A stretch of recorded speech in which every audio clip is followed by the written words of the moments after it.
The turn of the screw. The story had held us round the fire, sufficiently breathless, but except the obvious remark that it was gruesome, as, on Christmas Eve in an old house, a strange tale should essentially be. I remember no comment uttered till somebody happened to say that it was the only case he had met in which such a visitation had fallen on a child. The case, I may mention, was that of an apparition in just such an old house as had gathered us for the occasion, an appearance of a dreadful kind to a little boy sleeping in the room with his mother and waking her up in the terror of it. Waking her not to dissipate his dread and soothe him to sleep again, but to encounter also, herself, before she had succeeded in doing so, the same sight that had shaken him. It was this observation that drew from Douglas, not immediately, but later in the evening, a reply that had the interesting consequence to which I call attention. Someone else told a story not particularly effective, which I saw he was not following. This I took for a sign that he had himself something to produce, and that we should only have to wait. We waited in fact till 2 nights later, but that same evening, before we scattered, he brought out what was in his mind. I quite agree, in regard to Griffin's ghost, or whatever it was, that its appearing first to the little boy, at so tender an age, adds a particular touch. But it's not the first occurrence of its charming kind that I know to have involved a child. If the child gives the effect another turn of the screw, what do you say to 2 children? We say, of course, somebody exclaimed, that they give 2 turns. Also that we want to hear about them. I can see Douglas there before the fire, to which he had got up to present his back, looking down at his interlocutor with his hands in his pockets. Nobody but me, till now, has ever heard. It's quite too horrible. This, naturally, was declared by several voices to give the thing the utmost price, and our friend, with quiet art, prepared his triumph by turning his eyes over the rest of us and going on, "It's beyond everything. Nothing at all that I know touches it." For sheer terror? I remember asking. He seemed to say it was not so simple as that, to be really at a loss how to qualify it. He passed his hand over his eyes, made a little wincing grimace. "For dreadfulness. Oh, how delicious!" cried one of the women. He took no notice of her. He looked at me, but as if, instead of me, he saw what he spoke of. "For general uncanny ugliness and horror and pain." "Well then," I said, "just sit right down and begin." He turned round to the fire, gave a kick to a log, watched it an instant. Then as he faced us again, "I can't begin. I shall have to send to town." There was a unanimous groan at this, and much reproach, after which, in his preoccupied way, he explained. "The story's written. It's in a locked drawer. It has not been out for years. I could write to my man and enclose the key. He could send down the packet as he finds it." It was to me in particular that he appeared to propound this. Appeared almost to appeal for aid, not to hesitate. He had broken a thickness of ice, the formation of many a winter, had had his reasons for a long silence. The others resented postponement, but it was just his scruples that charmed me. I adjured him to write by the first post, and to agree with us for an early hearing. Then I asked him if the experience in question had been his own. To this his answer was prompt. "Oh, thank God, no." "And is the record yours? You took the thing down?" "Nothing but the impression. I took that here." He tapped his heart. "I've never lost it." "Then your manuscript is in old, faded ink, and in the most beautiful hand." He hung fire again. "A woman's. She has been dead these 20 years. She sent me the pages in question before she died." They were all listening now, and of course there was somebody to be arch, or at any rate to draw the inference. But if he put the inference by without a smile, it was also without irritation. She was a most charming person, but she was 10 years older than I. She was my sister's governess, he quietly said. She was the most agreeable woman I've ever known in her position. She would have been worthy of any whatever. It was long ago, and this episode was long before. I was at Trinity, and I found her at home on my coming down the second summer. I was much there that year. It was a beautiful one, and we had, in her off hours, some strolls and talks in the garden. Talks in which she struck me as awfully clever and nice. Oh yes, don't grin, I liked her extremely, and I'm glad to this day to think she liked me, too. If she hadn't, she wouldn't have told me. She had never told anyone. It wasn't simply that she said so, but that I knew she hadn't. I was sure, I could see. You'll easily judge why when you hear. Because the thing had been such a scare. He continued to fix me. You'll easily judge, he repeated, you will. I fixed him, too. I see. She was in love. He laughed for the first time. You are cute. Yes, she was in love. That is, she had been. That came out. She couldn't tell her story without its coming out. I saw it, and she saw I saw it, but neither of us spoke of it. I remember the time and the place, the corner of the lawn, the shade of the great beeches, and the long, hot summer afternoon. It wasn't a scene for a shudder, but oh. He quitted the fire and dropped back into his chair. You'll receive the packet Thursday morning? I inquired. Probably not till the second post. Well then, after dinner. You'll all meet me here? He looked us round again. Isn't anybody going? It was almost the tone of hope. Everybody will stay. I will, and I will, cried the ladies whose departure had been fixed. Mrs. Griffin, however, expressed the need for a little more light. Who was it she was in love with? The story will tell, I took upon myself to reply. Oh, I can't wait for the story. The story won't tell, said Douglas, not in any literal, vulgar way. More's the pity, then. That's the only way I ever understand. Won't you tell, Douglas? Somebody else inquired. He sprang to his feet again. Yes, tomorrow. Now I must go to bed. Good night. And quickly catching up a candlestick, he left us slightly bewildered. From our end of the great brown hall we heard his step on the stair, whereupon Mrs. Griffin spoke. Well, if I don't know who she was in love with, I know who he was. She was 10 years older, said her husband. Raison de plus, at that age. But it's rather nice, his long reticence. 40 years, Griffin put in. With this outbreak at last. The outbreak, I returned, will make a tremendous occasion of Thursday night, and everyone so agreed with me that, in the light of it, we lost all attention for everything else. The last story, however incomplete and like the mere opening of a serial, had been told. We handshook an candlestick, as somebody said, and went to bed.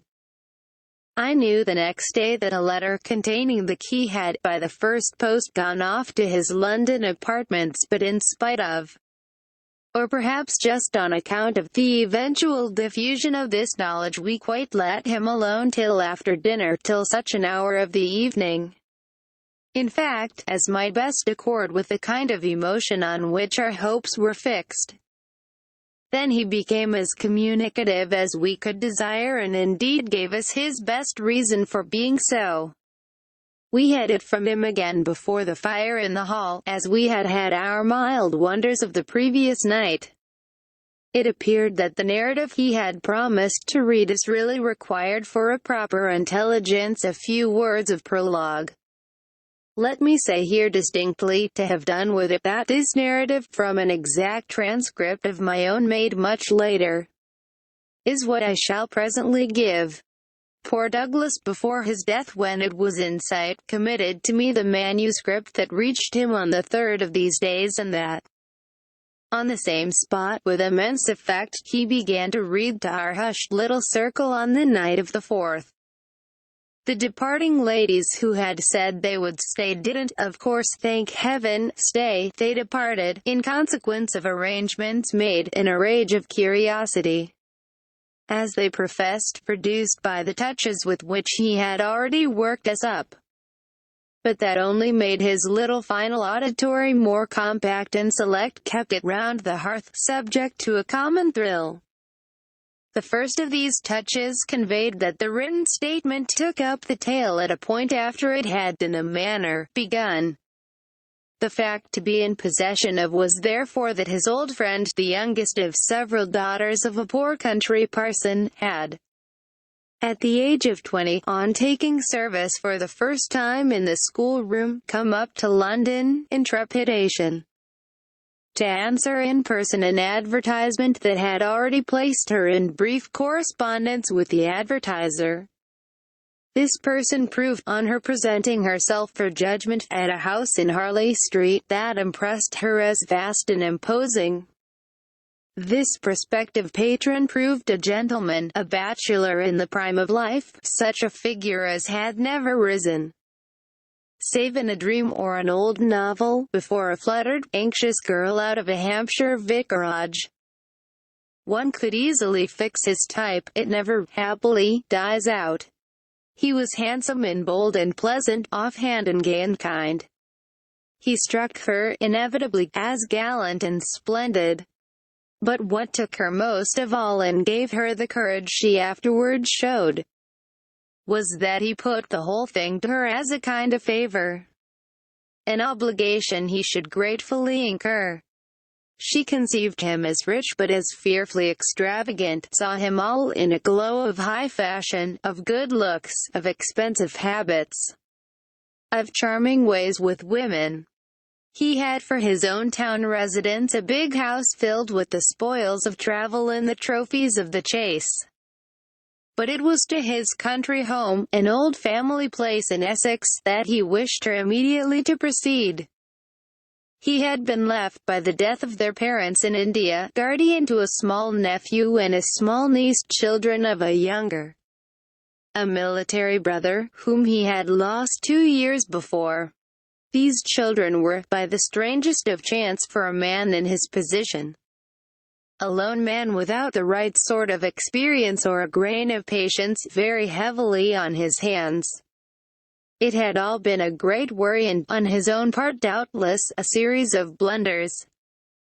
But he immensely pitied the poor chicks and had done all he could, had in particular sent them down to his other house, the proper place for them being of course the country, and kept them there from the first, with the best people he could find to look after them, parting even with his own servants to wait on them and going down himself whenever he might to see how they were doing.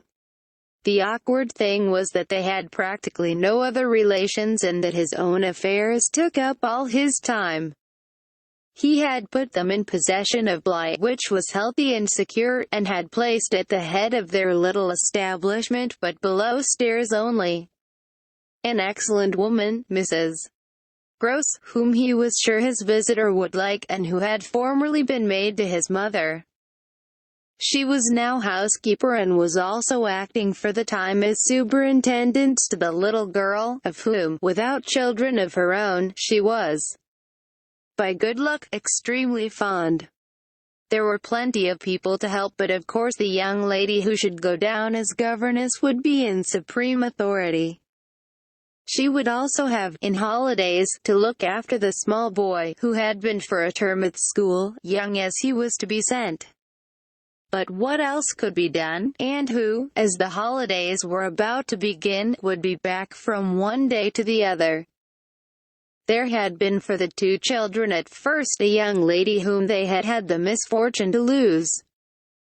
She had done for them quite beautifully. She was a most respectable person, till her death, the great awkwardness of which had precisely left no alternative but the school for little Miles. Mrs. Gross, since then, in the way of manners and things, had done as she could for Flora, and there were further, a cook, a housemaid, a dairy woman, an old pony, an old groom, and an old gardener, all likewise thoroughly respectable. So far had Douglas presented his picture when someone put a question. And what did the former governess die of so much respectability? Our friend's answer was prompt. That will come out. I don't anticipate. Excuse me, I thought that was just what you are doing. In her successor's place, I suggested, I should have wished to learn if the office brought with it necessary danger to life. Douglas completed my thought. She did wish to learn, and she did learn. You shall hear tomorrow what she learned. Meanwhile, of course, the prospect struck her as slightly grim.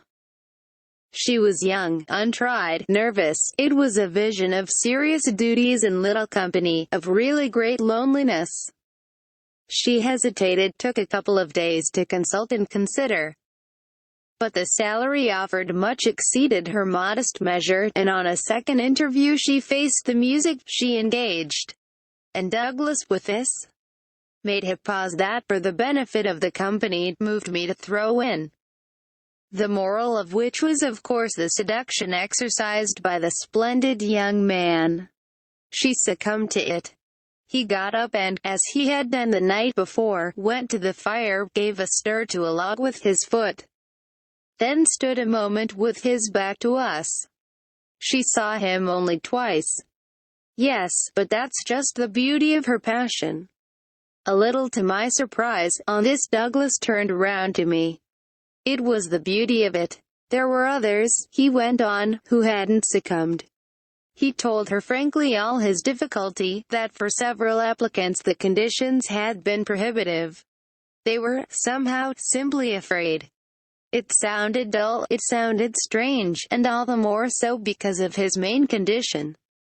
Which was that she should never trouble him, but never, neither appeal nor complain nor write about anything, only meet all questions herself, receive all moneys from his solicitor, take the whole thing over and let him alone.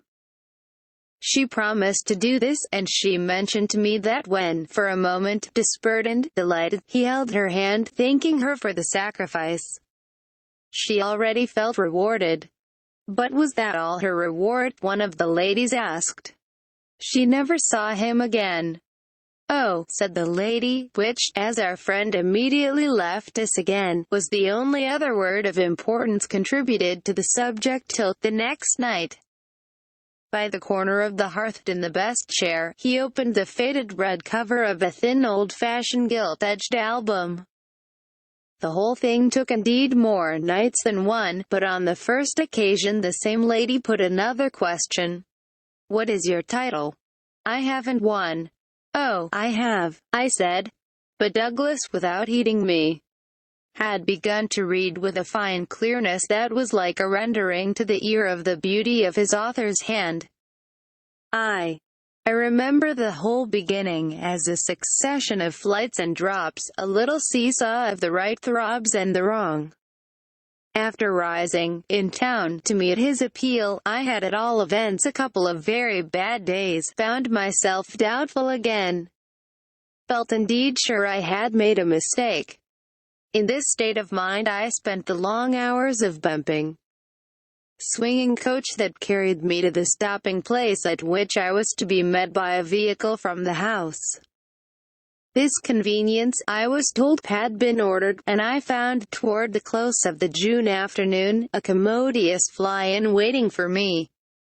Driving at that hour, on a lovely day, through a country to which the summer sweetness seemed to offer me a friendly welcome, my fortitude mounted afresh and, as we turned into the avenue, encountered a reprieve that was probably but a proof of the point to which it had sunk. I suppose I had expected, or had dreaded, something so melancholy that what greeted me was a good surprise. I remember as the most pleasant impression the broad, clear front, its open windows and fresh curtains and the pair of maids looking out.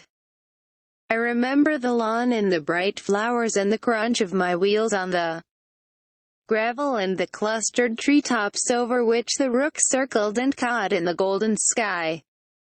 The scene had a greatness that made it a different affair from my own scant home, and there immediately appeared at the door, with a little girl in her hand, a civil person who dropped me as decent a curtsy as if I had been the mistress or a distinguished visitor. I had received in Harley Street a narrower notion of the place, and that, as I recalled it, made me think the proprietor still more of a gentleman, suggested that what I was to enjoy might be something beyond his promise.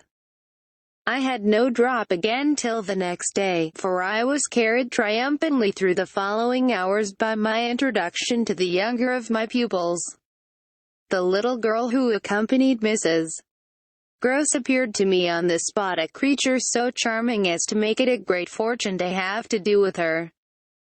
She was the most beautiful child I had ever seen, and I afterward wondered that my employer had not told me more of her. I slept little that night. I was too much excited, and this astonished me, too, I recollect, remained with me, adding to my sense of the liberality with which I was treated. The large, impressive room, one of the best in the house, the great state bed, as I almost felt it, the full-figured draperies, the long glasses in which, for the first time, I could see myself from head to foot, all struck me like the extraordinary charm of my small charge, as so many things thrown in. It was thrown in as well, from the first moment, that I should get on with Mrs. Gross in a relation over which, on my way, in the coach, I fear I had rather brooded. The only thing indeed that in this early outlook might have made me shrink again was the clear circumstance of her being so glad to see me. I perceived within half an hour that she was so glad, stout, simple, plain, clean, wholesome woman, as to be positively on her guard against showing it too much. I wondered even then a little why she should wish not to show it, and that, with reflection, with suspicion, might of course have made me uneasy.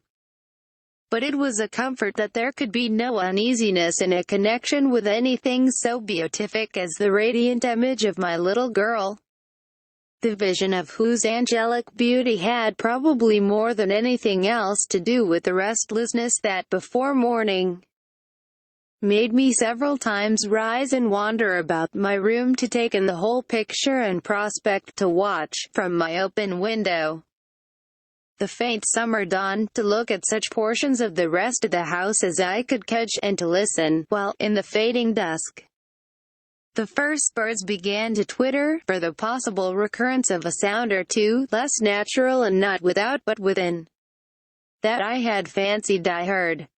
There had been a moment when I believed I recognized, faint and far, the cry of a child. There had been another when I found myself just consciously starting as at the passage before my door, of a light footstep.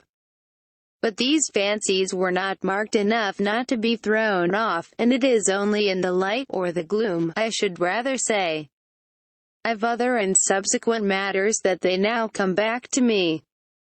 To watch, teach, form, little Flora would too evidently be the making of a happy and useful life. It had been agreed between us downstairs that after this first occasion I should have her as a matter of course at night, her small white bed being already arranged to that end, in my room. What I had undertaken was the whole care of her, and she had remained, just this last time, with Mrs. Gross only as an effect of our consideration for my inevitable strangeness and her natural timidity.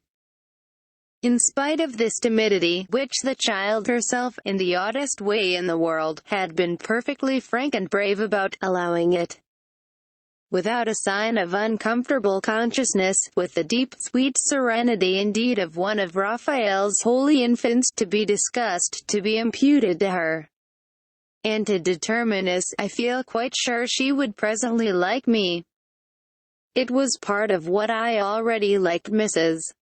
Gross herself for, the pleasure I could see her feel in my admiration and wonder as I sat at supper with 4 tall candles and with my pupil in a high chair and a bib, brightly facing me, between them, over bread and milk. There were naturally things that in Flora's presence could pass between us only as prodigious and gratified looks, obscure and roundabout illusions. And the little boy, does he look like her? Is he too so very remarkable? One wouldn't flatter a child. Oh, Miss, most remarkable.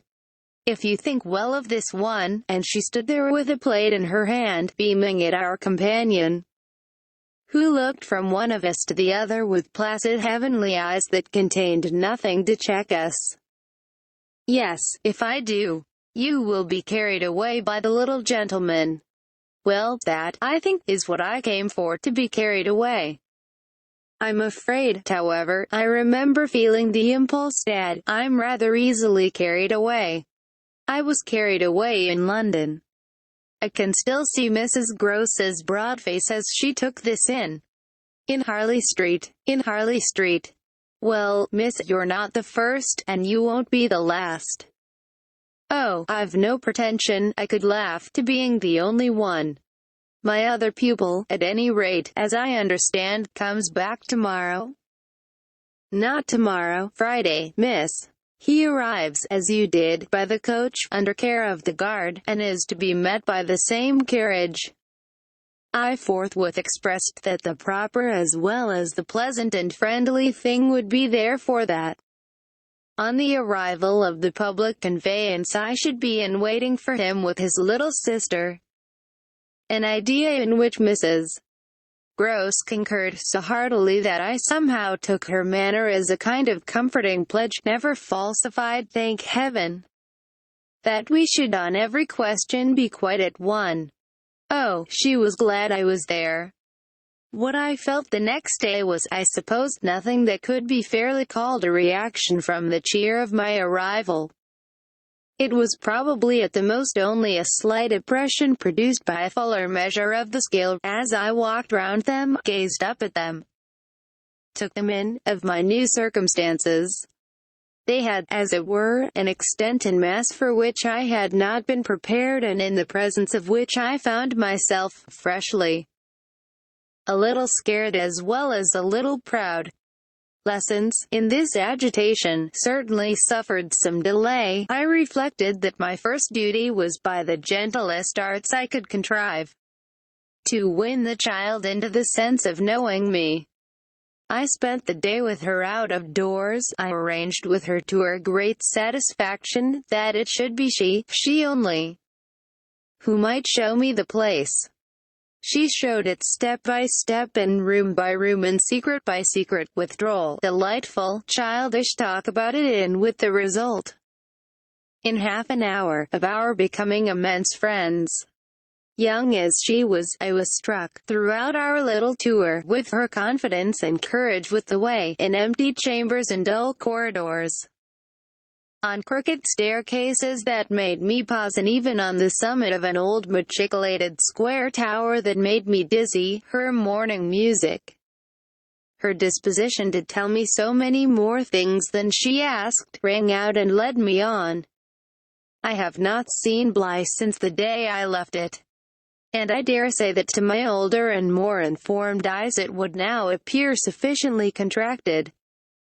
But as my little conductress, with her hair of gold and her frock of blue, danced before me round corners and pattered down passages, I had the view of a castle of romance inhabited by a rosy sprite, such a place as would somehow, for diversion of the young idea, take all color out of storybooks and fairy tales. Wasn't it just of storybook over which I had fallen a doze in a dream? No, it was a big, ugly, antique but convenient house, embodying a few features of a building still older, half replaced and half utilized, in which I had the fancy of our being almost as lost as a handful of passengers in a great drifting ship. Well, I was, strangely, at the helm, too. This came home to me when, 2 days later, I drove over with Flora to meet, as Mrs. Gross said, the little gentleman, and all the more for an incident that, presenting itself the second evening, had deeply disconcerted me. The first day had been, on the whole, as I have expressed, reassuring, but I was to see it wind up in keen apprehension. The post bag, that evening, it came late, contained a letter for me, which, however, in the hand of my employer, I found to be composed but of a few words enclosing another, addressed to himself with a seal still unbroken. This, I recognize, is from the headmaster, and the headmaster's an awful bore. Read him, please deal with him, but mind you don't report. Not a word. I'm off. I broke the seal with a great effort, so great a one that I was a long time coming to it. Took the unopened missive at last up to my room and only attacked it just before going to bed. I had better have let it wait till morning, for it gave me a second sleepless night. With no counsel to take the next day, I was full of distress. And it finally got so the better of me that I determined to open myself at least to Mrs. Gross. What does it mean? The child's dismissed his school. She gave me a look that I remarked at the moment, then, visibly, with a quick blankness, seemed to try to take it back. But aren't they all sent home? Yes, but only for the holidays. Miles may never go back at all. Consciously, under my attention, she reddened. They won't take him? They absolutely decline. At this she raised her eyes, which she had turned from me. I saw them fill with good tears. What has he done? I hesitated, then I judged best simply to hand her my letter, which, however, had the effect of making her, without taking it, simply put her hands behind her. She shook her head sadly. Such things are not for me, miss. My counselor couldn't read. I winced at my mistake, which I attenuated as I could, and opened my letter again to repeat it to her, then, faltering in the act and folding it up once more, I put it back in my pocket. Is he really bad? The tears were still in her eyes. Do the gentlemen say so? They go into no particulars. They simply express their regret that it should be impossible to keep him. That can have only one meaning. Mrs. Gross listened with dumb emotion. She forebore to ask me what this meaning might be, so that presently, to put the thing with some coherence and with the mere aid of her presence to my own mind, I went on. That he's an injury to the others. At this, with one of the quick turns of simple folk, she suddenly flamed up. Master Miles, him an injury? There was such a flood of good faith in it that, though I had not yet seen the child, my very fears made me jump to the absurdity of the idea. I found myself, to meet my friend the better, offering it on the spot sarcastically to his poor little innocent mates. It's too dreadful, cried Mrs. Gross, to say such cruel things. Why, he's scarce 10 years old. Yes, it would be incredible. She was evidently grateful for such a profession. See him, miss, first. Then believe it. I felt forthwith a new impatience to see him. It was the beginning of a curiosity that for all the next hours was to deepen almost to pain. Mrs. Gross was aware, I could judge, of what she had produced in me, and she followed it up with assurance. You might as well believe it of the little lady. Bless her, she added the next moment, look at her. I turned and saw that Flora, whom 10 minutes before I had established in the schoolroom with a sheet of white paper, a pencil, and a copy of nice roundos, now presented herself to view at the open door. She expressed in her little way an extraordinary detachment from disagreeable duties, looking to me, however, with a great childish light that seemed to offer it as a mere result of the affection she had conceived for my person, which had rendered necessary that she should follow me. I needed nothing more than this to feel the full force of Mrs. Gross's comparison, and, catching my pupil in my arms, covered her with kisses in which there was a sob of atonement. Nonetheless, the rest of the day I watched for further occasion to approach my colleague, especially as, toward evening, I began to fancy she rather sought to avoid me.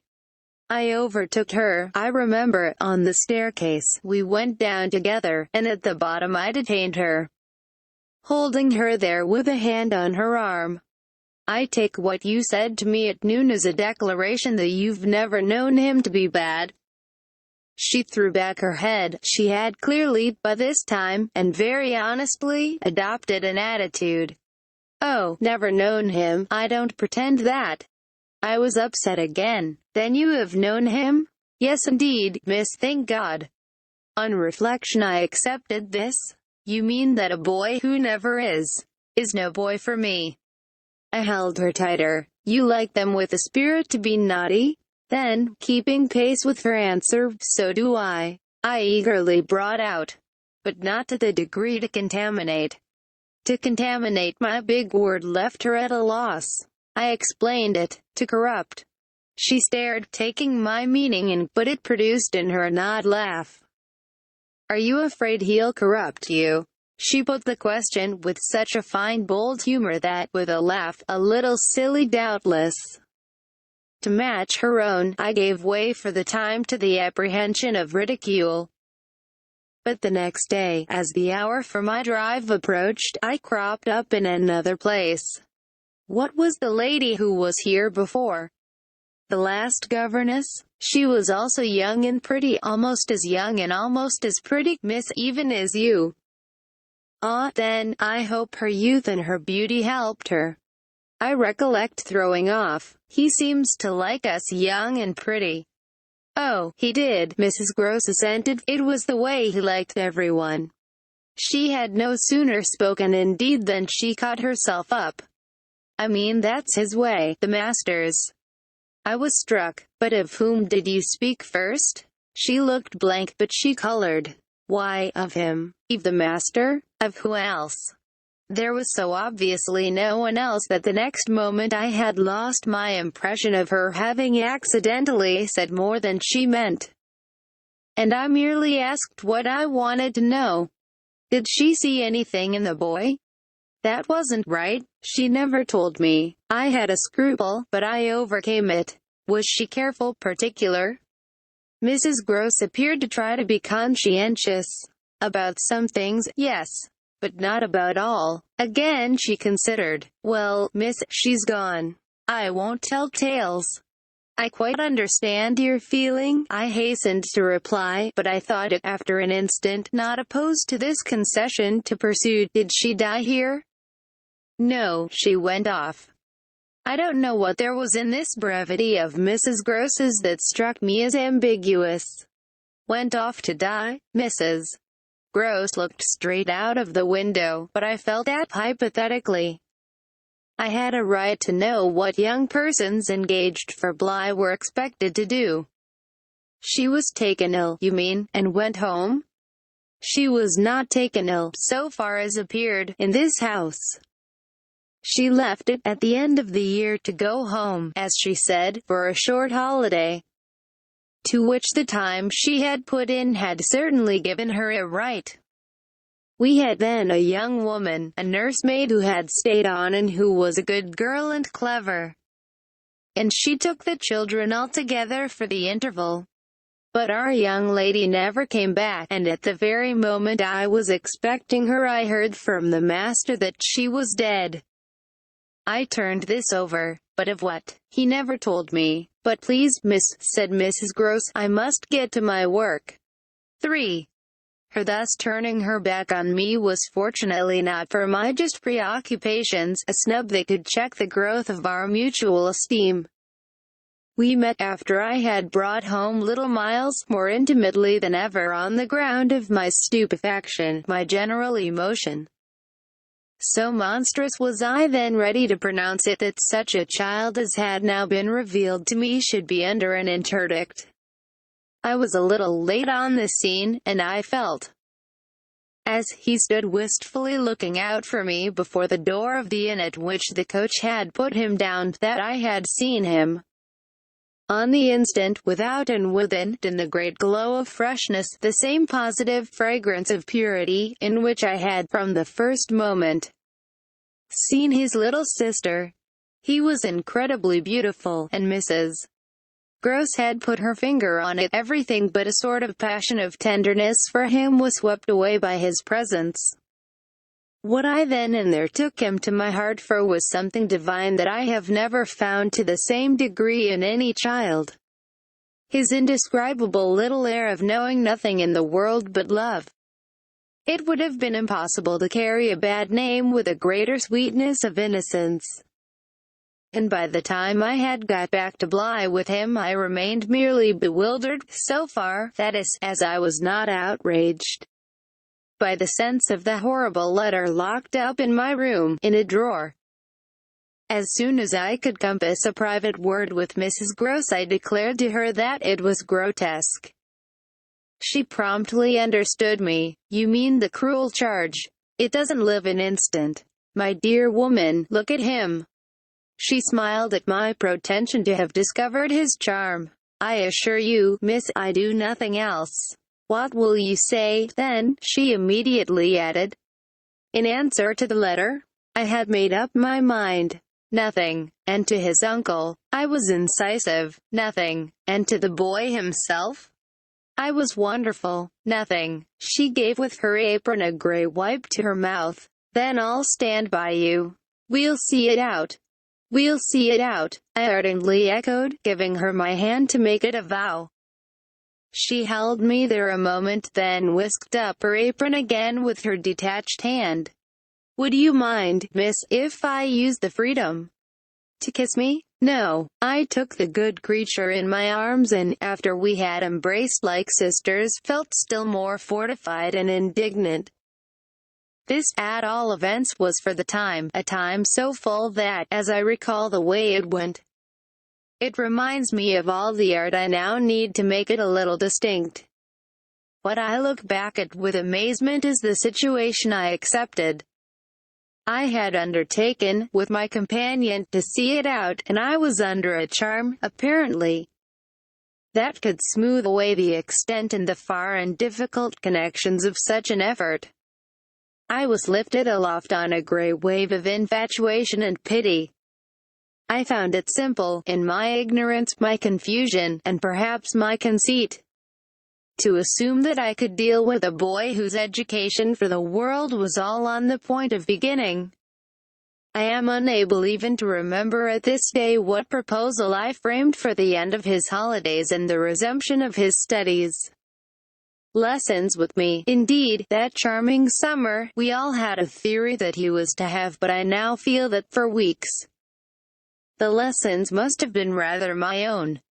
I learned something, at first certainly, that had not been one of the teachings of my small, smothered life. Learned to be amused, and even amusing, and not to think for the morrow.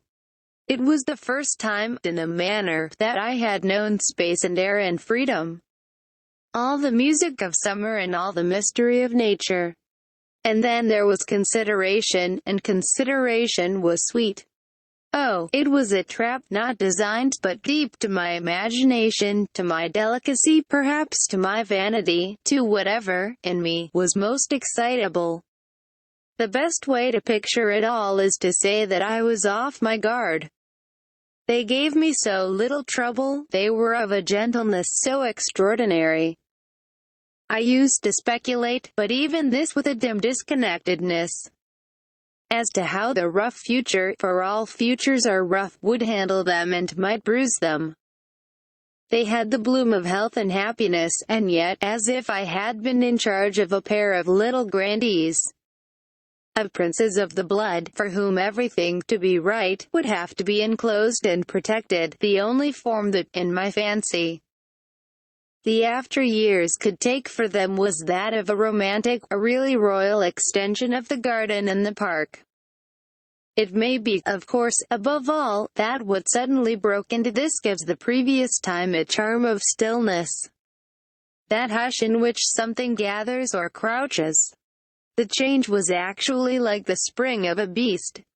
In the first weeks the days were long, they often, at their finest, gave me what I used to call my own hour, the hour when, for my pupils, tea time and bedtime having come and gone, I had, before my final retirement, a small interval alone. Much as I liked my companions, this hour was the thing in the day I liked most, and I liked it best of all when, as the light faded, or rather, I should say, the day lingered and the last calls of the last bird sounded, in a flushed sky, from the old trees, I could take a turn into the grounds and enjoy, almost with a sense of property that amused and flattered me, the beauty and dignity of the place.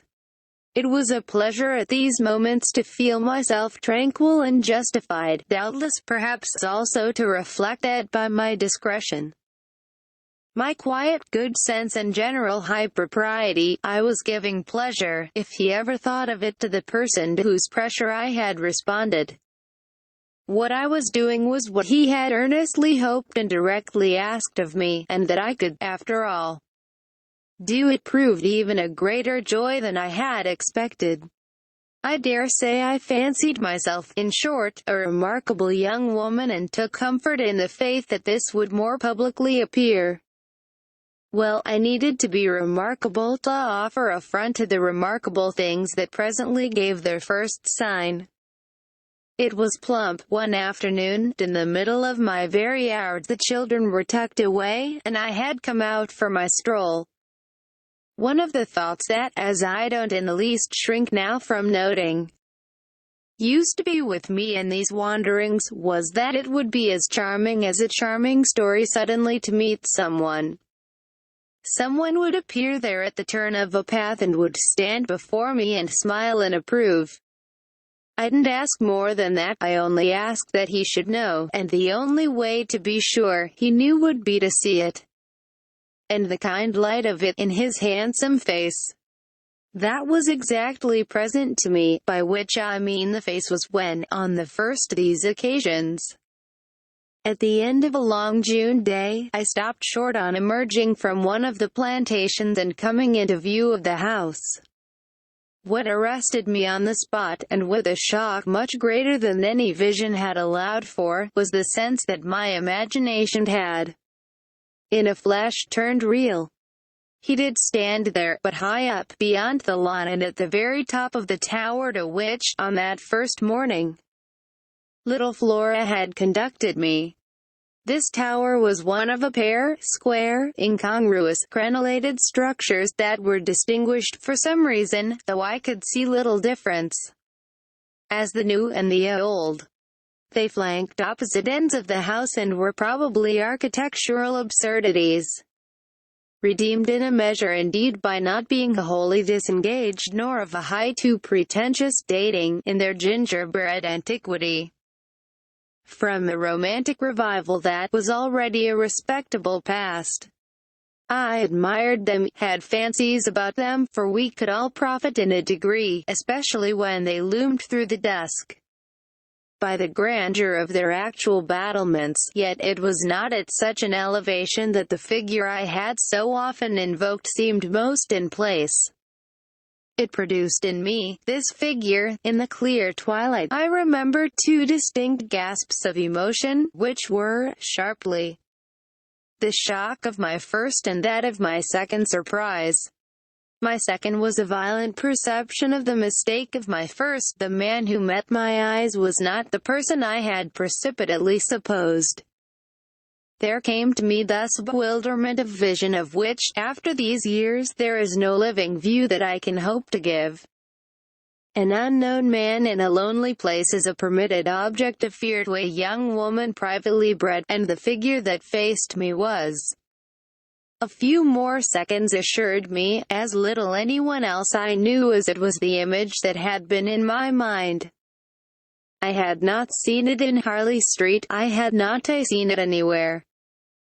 The place, moreover, in the strangest way in the world, had, on the instant, and by the very fact of its appearance, become a solitude.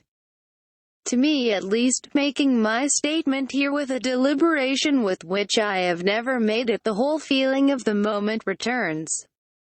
It was as if, while I took in what I did take in, all the rest of the scene had been stricken with death.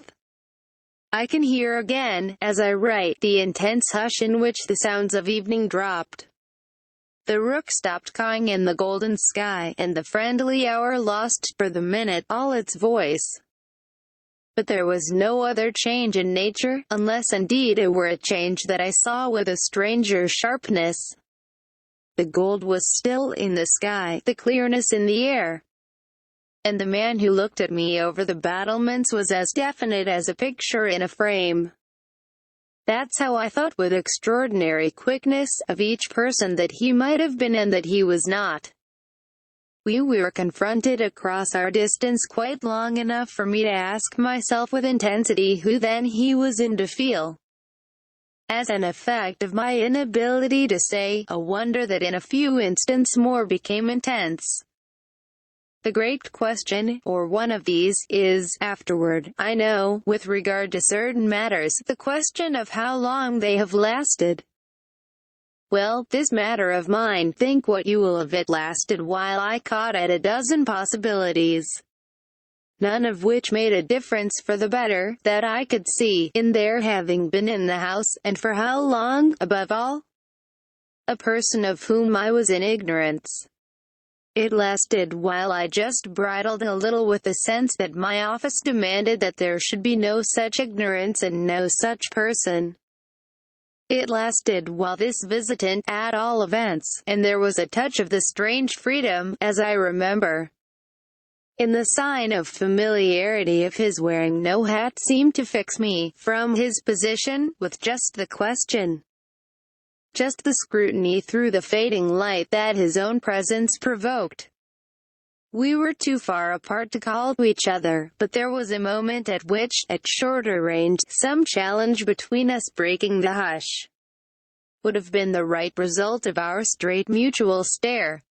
He was in one of the angles, the one away from the house, very erect, as it struck me, and with both hands on the ledge. So I saw him as I see the letters I form on this page. Then, exactly, after a minute, as if to add to the spectacle, he slowly changed his place, past, looking at me hard all the while, to the opposite corner of the platform. Yes, I had the sharpest sense that during this transit he never took his eyes from me. And I can see at this moment the way his hand, as he went, passed from one of the crenellations to the next. He stopped at the other corner, but less long, and even as he turned away still markedly fixed me. He turned away, that was all I knew. It was not that I didn't wait, on this occasion, for more, for I was rooted as deeply as I was shaken. Was there a secret at Bly, a mystery of Yadolfo, or an insane, an unmentionable relative kept in unsuspected confinement? I can't say how long I turned it over, or how long, in a confusion of curiosity and dread, I remained where I had had my collision. I only recall that when I re-entered the house darkness had quite closed in. Agitation, in the interval, certainly had held me and driven me, for I must, in circling about the place, have walked 3 miles. But I was to be, later on, so much more overwhelmed that this mere dawn of alarm was a comparatively human chill. The most singular part of it, in fact, singular as the rest had been, was the part one became, in the hall, aware of in meeting Mrs. Gross. This picture comes back to me in the general train, the impression, as I received it on my return, of the wide white-paneled space, bright in the lamplight and with its portraits and red carpet, and of the good surprised look of my friend, which immediately told me she had missed me. It came to me straightway, under her contact, that, with plain heartiness, mere relieved anxiety at my appearance, she knew nothing whatever that could bear upon the incident I had there ready for her. I had not suspected in advance that her comfortable face would pull me up, and I somehow measured the importance of what I had seen by my thus finding myself hesitate to mention it. Scarce anything in the whole history seems to me so odd as this fact that my real beginning of fear was one, as I may say, with the instinct of sparing my companion. On the spot, accordingly, in the pleasant hall and with her eyes on me, I, for a reason that I couldn't then have phrased, achieved an inward resolution, offered a vague pretext for my lateness in, with the plea of the beauty of the night and of the heavy dew and wet feet, went as soon as possible to my room. Here it was another affair. Here, for many days after, it was a queer affair enough. There were hours, from day to day, or at least there were moments, snatched even from clear duties, when I had to shut myself up to think. It was not so much yet that I was more nervous than I could bear to be as that I was remarkably afraid of becoming so. For the truth I had now to turn over was, simply and clearly, the truth that I could arrive at no account whatever of the visitor with whom I had been so inexplicably and yet, as it seemed to me, so intimately concerned. It took little time to see that I could sound without forms of inquiry and without exciting remark any domestic complications. The shock I had suffered must have sharpened all my senses, I felt sure. At the end of 3 days, and as the result of mere closer attention, that I had not been practiced upon by the servants nor made the object of any game, whatever it was that I knew, nothing was known around me. There was but one sane inference: someone had taken a liberty rather gross. That was what, repeatedly, I dipped into my room and locked the door to say to myself.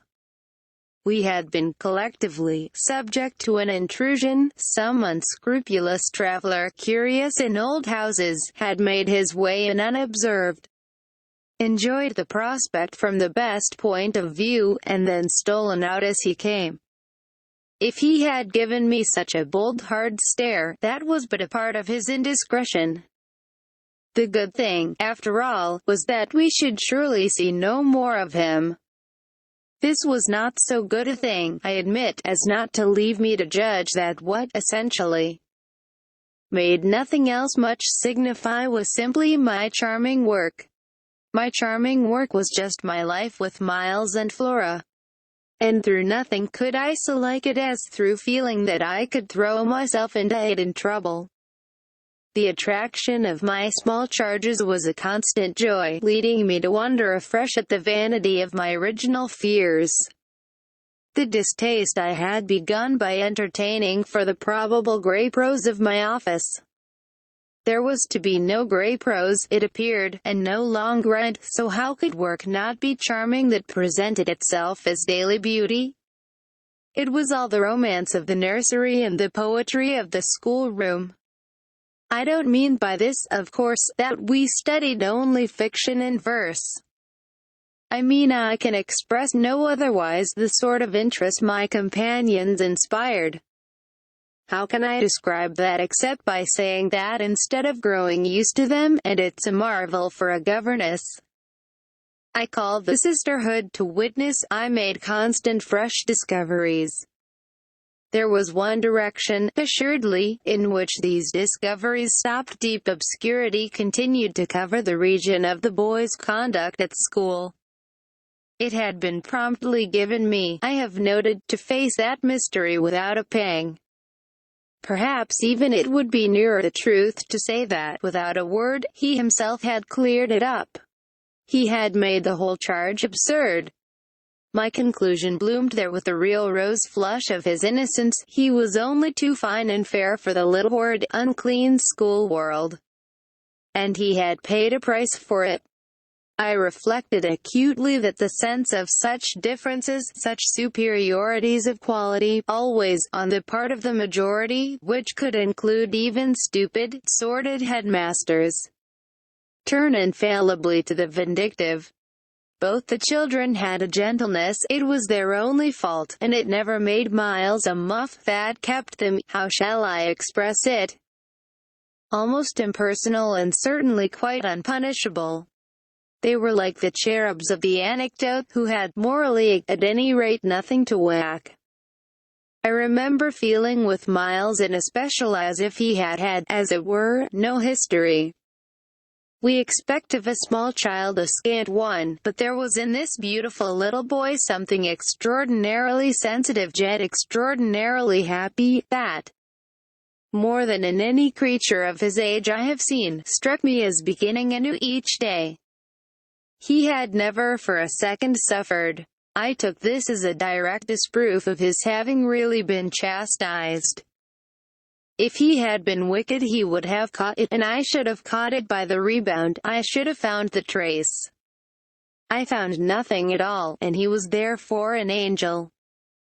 He never spoke of his school, never mentioned a comrade or a master, and I, for my part, was quite too much disgusted to allude to them. Of course I was under the spell, and the wonderful part is that, even at the time, I perfectly knew I was.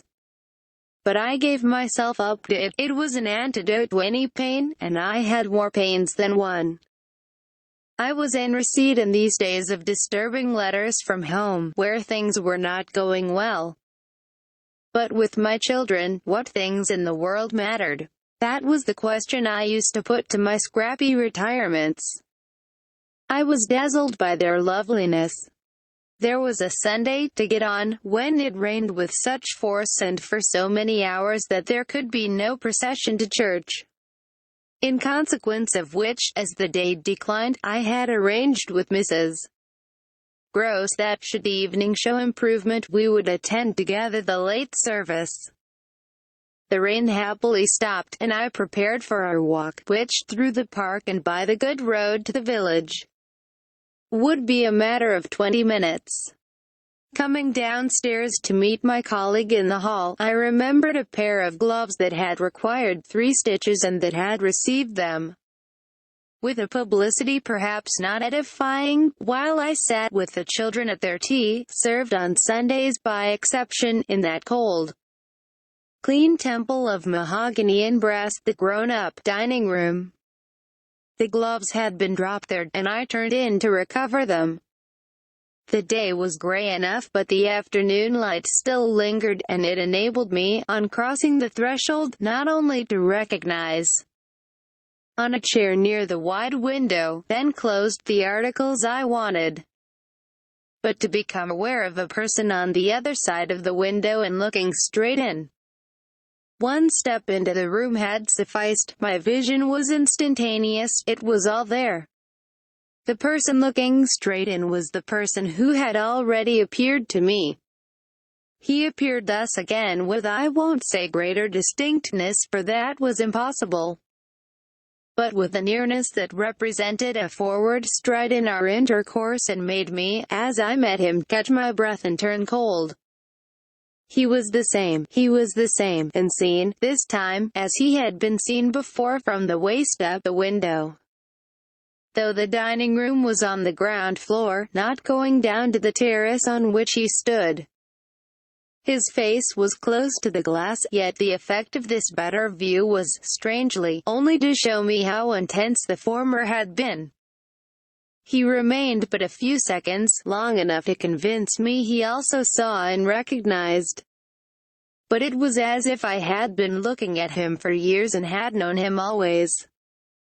Something, however, happened this time that had not happened before. His stare into my face through the glass and across the room was as deep and hard as then, but it quitted me for a moment, during which I could still watch it, see it fix successively several other things. On the spot there came to me the added shock of a certitude that it was not for me he had come there. He had come for someone else. The flash of this knowledge, for it was knowledge in the midst of dread, produced in me the most extraordinary effect. Started as I stood there a sudden vibration of duty and courage. I say courage because I was beyond all doubt already far gone. I bounded straight out of the door again, reached that of the house, got, in an instant, upon the drive, and, passing along the terrace as fast as I could rush, turned a corner and came full in sight But it was in sight of nothing now. My visitor had vanished. I stopped. I almost dropped with the real relief of this, but I took in the whole scene. I gave him time to reappear. I call it time, but how long was it? I can't speak to the purpose today of the duration of these things. That kind of measure must have left me. They couldn't have lasted as they actually appeared to me to last. The terrace and the whole place, the lawn and the garden beyond it, all I could see of the park, were empty with a great emptiness. There were shrubberies and big trees, but I remember the clear assurance I felt that none of them concealed him. He was there or was not there if I didn't see him. I got hold of this then, instinctively. Instead of returning as I had come, went to the window. It was confusedly present to me that I ought to place myself where he had stood. I did so. I applied my face to the pane and looked, as he had looked, into the room. As if, at this moment, to show me exactly what his range had been, Mrs. Gross, as I had done for himself just before, came in from the hall. With this I had the full image of a repetition of what had already occurred. She saw me as I had seen my own visitant. She pulled up short as I had done. I gave her something of the shock that I had received. She turned white, and this made me ask myself if I had blanched as much. She stared, in short, and retreated on just my lines. And I knew she had then passed out and come round to me, and that I should presently meet her. I remained where I was, and while I waited I thought of more things than one. But there's only one I take space to mention. I wondered why she should be scared. Versus. Oh, she let me know as soon as round the corner of the house, she loomed again into view. What in the name of goodness is the matter? She was now flushed and out of breath. I said nothing till she came quite near. With me, I must have made a wonderful face. Do I show it? You're as white as a sheet. You look awful. I considered I could meet on this without scruple any innocence. My need to respect the bloom of Mrs. Gross's had dropped without a rustle from my shoulders, and if I wavered for the instant it was not with what I kept back. I put out my hand to her and she took it. I held her hard a little, liking to feel her close to me. There was a kind of support in the shy heave of her surprise. You came for me for church, of course, but I can't go. Has anything happened? Yes. You must know now. Did I look very queer? Through this window? Dreadful. Well, I said, I've been frightened. Mrs. Gross's eyes expressed plainly that she had no wish to be. Yet also that she knew too well her place not to be ready to share with me any marked inconvenience. Oh, it was quite settled that she must share. Just what you saw from the dining room a minute ago was the effect of that. What I saw, just before, was much worse. Her hand tightened. What was it? An extraordinary man, looking in. What extraordinary man? I haven't the least idea. Mrs. Gross gazed round us in vain. Then where has he gone? I know still less. Have you seen him before? Yes, once. On the old tower. She